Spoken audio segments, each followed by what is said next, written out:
What's going on, everyone? So I want to talk about the Florida Gators' victory over Eastern Washington. The Florida Gators got the victory 52-17. That improves their record to 3-2 and 3-1 at home. Now, the Florida Gators played, I believe, over 80 players, at least got one snap in this game. And one of the guys that stuck out for me was backup quarterback Jalen Kitna. You know, we've all been worried about the backup situation because nobody's had experience.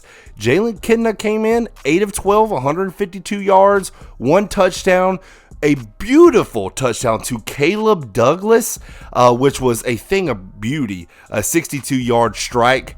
And you know who else surprised me in the game? Ricky Pearsall. 1 carry for 76 yards, 1 touchdown. But man, Ricky Pearsall is one of the guys he's one of my favorites on the team. Really good route runner.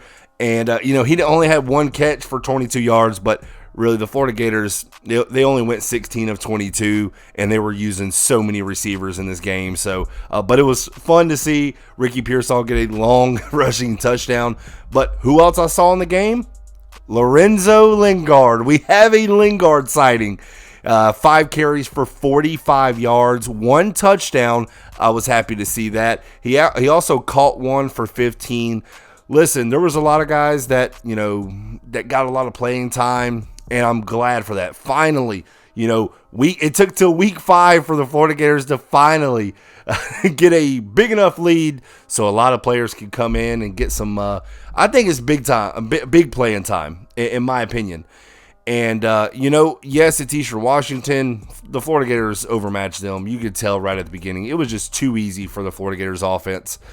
And, Anthony Richardson had a little bit of an injury scare.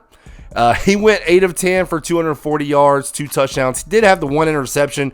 I believe he was just trying to throw that up, just give his guy a play. But he played well, and as long as he's healthy, we'll be fine. But it looked like it was that same ankle that he was bothered with a couple weeks ago.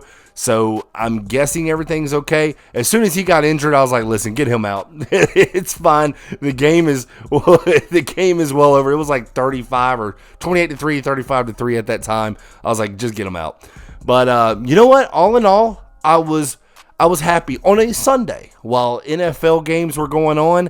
And you know what I saw on Sunday, rather than the beatdown the Florida Gators gave Eastern Washington, was the Florida Gator alum Damien Pierce showing out in the NFL right now. He had over 100 yards, had a touchdown, had 6 catches. I believe it was like for 8 yards, but he was the focal point of the Houston Texans offense. And it's just crazy because last year I was screaming for Damien Pierce for more carries. I was screaming. And, it was just...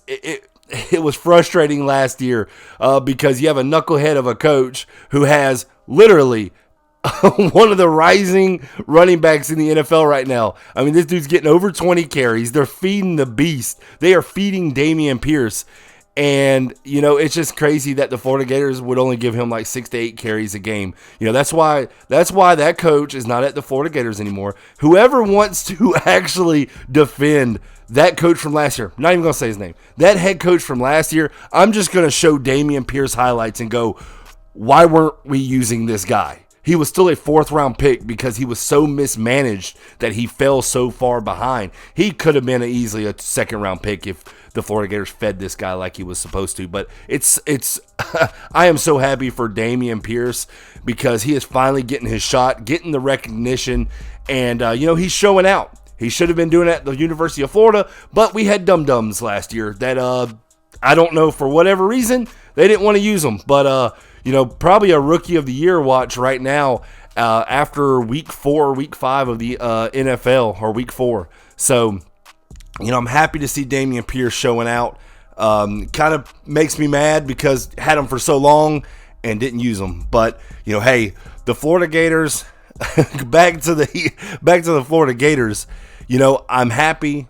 They're in the win column, 3-2 on the season. Now the next game for the Florida Gators is going to probably be a tough one.